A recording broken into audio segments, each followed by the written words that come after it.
नमस्कार दोस्तों, मातृभूमि चैनल में आप सभी का स्वागत है।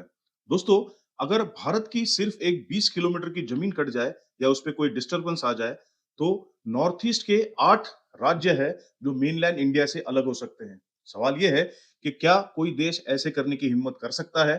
दोस्तों, 2024 में बांग्लादेश की राजनीति में एक बहुत बड़ा बदलाव आया था और ये सवाल तब और भी गंभीर हो गया क्योंकि पहली बार कुछ एक बयान सामने आए थे जिन्होंने भारत की सिक्योरिटी एजेंसीज को अलर्ट कर दिया।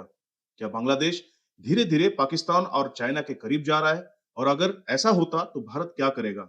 दोस्तों, आज हम इस पूरी सिचुएशन को ग्राउंड रियलिटी, मिलिट्री स्ट्रेटेजी और फ्यूचर वॉर सिनेरियोज के साथ समझेंगे। 2024 में बांग्लादेश में एक राजनीतिक परिवर्तन हुआ। शेख हसीना की सरकार गिर गई और सत्ता परिवर्तन हुआ।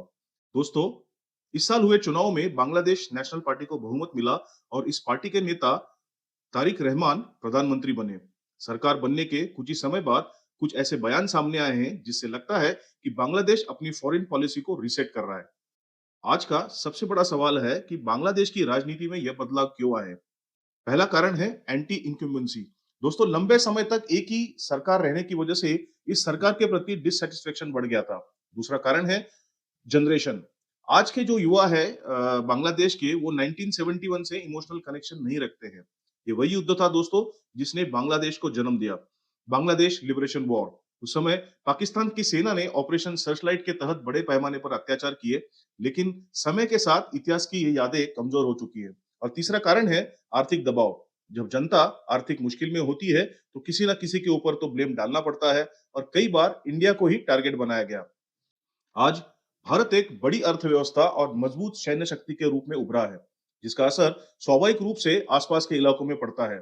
ऐसे समय में जो छोटे देश होते हैं वो संतुलन बनाने की कोशिश करते हैं ताकि ऐसा ना दिखे कि वो किसी एक देश के ऊपर निर्भर है। इसके अलावा कुछ लोग के मन में ये भी आशंका हो सकती है कि अगर भारत इसी नाटकीय तरीके से आगे बढ़ता है तो वो आगे जाकर हमारे इंटरनल पॉलिटिक्स और अंदरूनी मामलों में दखल अंदाजी करना शुरू कर सकता है।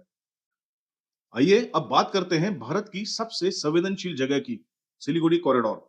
दोस्तों, आम भाषा में इसको चिकन स्नेक कहा जाता है। ये केवल 20 से 22 किलोमीटर चौड़ा लैंड स्ट्रिप है, लेकिन यही भारत के नॉर्थ ईस्ट की लाइफलाइन है। इस कॉरिडोर के वेस्ट में नेपाल है, साउथ में बांग्लादेश है, ईस्ट में भूटान है और नॉर्थ में चाइना की चुंबी वैली स्थित है।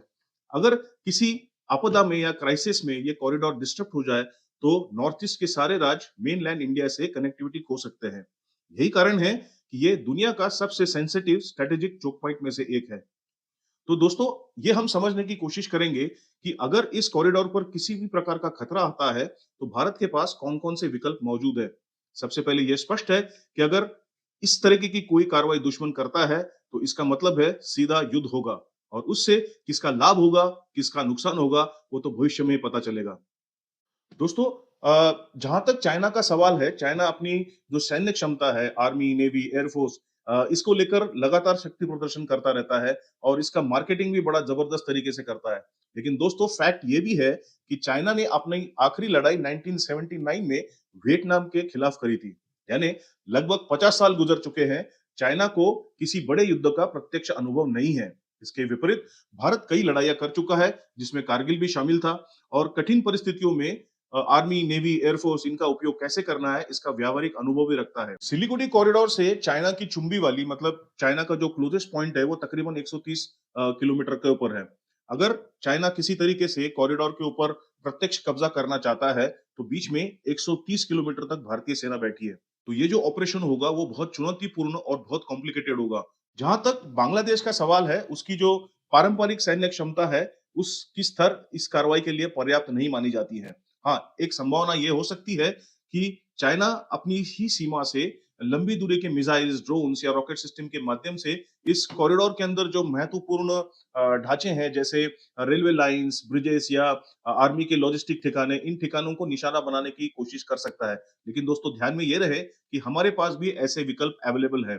अगर साउथ की ओर देखें तो बांग्लादेश की सीमा बहुत ही निकट है। सैद्धांतिक रूप से अगर देखा जाए तो इस इलाके में बांग्लादेश प्रॉक्सी वॉर या आतंकी गतिविधियों को अंजाम दे सकता है। ये एक विकल्प हो सकता है, खासकर यदि तीसरे पक्ष का समर्थन हो। लेकिन ऐसे किसी भी कार्रवाई के गंभीर और व्यापक परिणाम होंगे। आप पाकिस्तान का हालत तो देख ही रहे हो।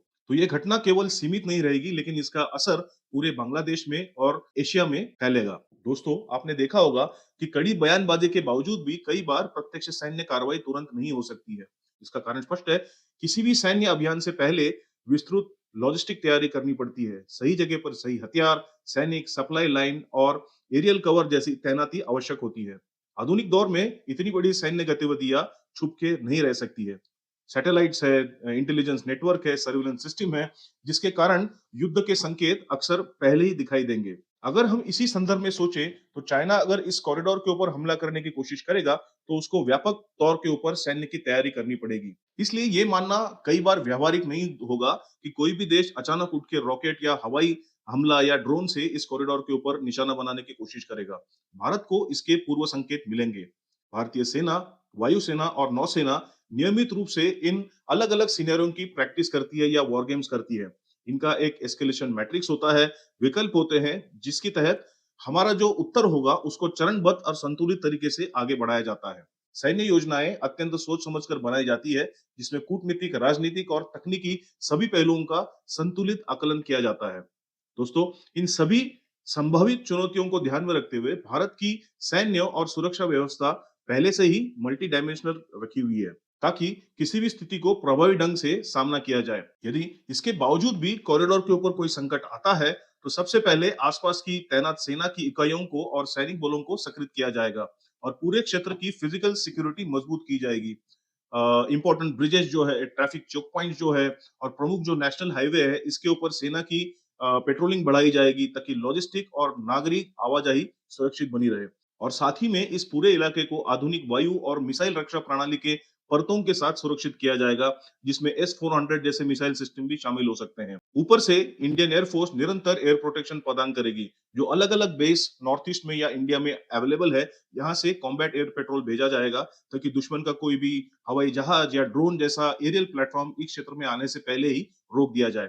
इसी तरीके से जमीन, हवा और तकनीकी सभी स्तरों के ऊपर एक मिला-जुला जवाब दिया जाएगा। दोस्तों, आपको ये जरूर याद होगा कि 1999 में जो कारगिल युद्ध हुआ था, उसके अंदर भारतीय सेना को एलओसी क्रॉस करने की अनुमति नहीं दी गई थी। अब इसके कारण क्या थे, इस गहराइयों में हम नहीं जाएंगे, लेकिन दोस्तों, दुनिया बदल चुकी है, देश बदल चुका है।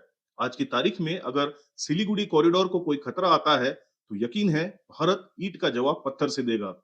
अगर बात अस्तित्व की आती है, तो दोस्तों, मलक्का स्ट्रेट या समंदर में चाइना को चैलेंज करने के लिए हमारी नेवी नहीं घबराएगी।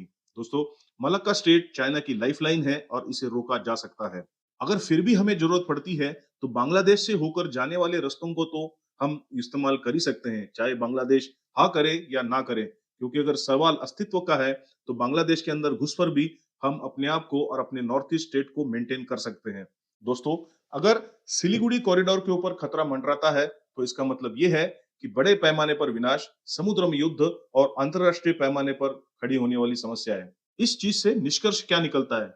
सिलीगुड़ी कॉरिडोर भारत की वीकनेस है, लेकिन इस वीकनेस को दूर करने के लिए कार्रवाई की जा रही है। ये सोचना गलत है कि सिर्फ एक सिलीगुड़ी कॉरिडोर की वजह से भारत कमजोर है। आज के हालातों में अगर दुश्मन इस कॉरिडोर के बारे में सोचना बंद कर दे, तभी ठीक रहेगा। बांग्लादेश जो अभी-अभी अपने समस्याओं से बाहर आने की कोशिश कर रहा है, अगर वो पाकिस्तान की तरफ जाता है और भारत के खिलाफ कुछ कार्रवाई करने की कोशिश करता है, तो इसका अंजाम उसके लिए ही बुरा होगा। भारत एक ऐसा देश है जो वसुधैव कुटुंबकम के आदर्श पर चलता है, लेकिन साथ ही में अगर उसके साथ छेड़खानी करने की कोशिश कोई करेगा, तो उसे सबक सिखाना भी जानता है। बांग्लादेश के लिए यही सही रहेगा कि भारत को वो अपना समझकर काम करे और न कि पाकिस्तान या चीन के बहकावे में आए। दोस्तों, सिलीगुड़ी कॉरिडोर भारत की कमजोरी नहीं, लेकिन स्ट्रेटेजिक प्रायोरिटी है। इंडिया रिएक्टिव नहीं है, प्रोएक्टिव है। साउथ ईस्ट एशिया का फ्यूचर कॉन्फ्लिक्ट में नहीं है, कोऑपरेशन में है।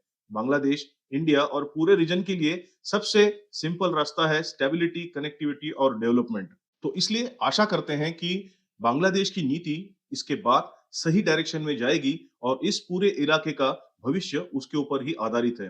दोस्तों, अगर आपको ये वीडियो पसंद आया हो, तो लाइक कीजिए, कमेंट कीजिए और चैनल को सब्सक्राइब कीजिए। जय हिंद, कालिका माता की जय, दादा किशन की जय।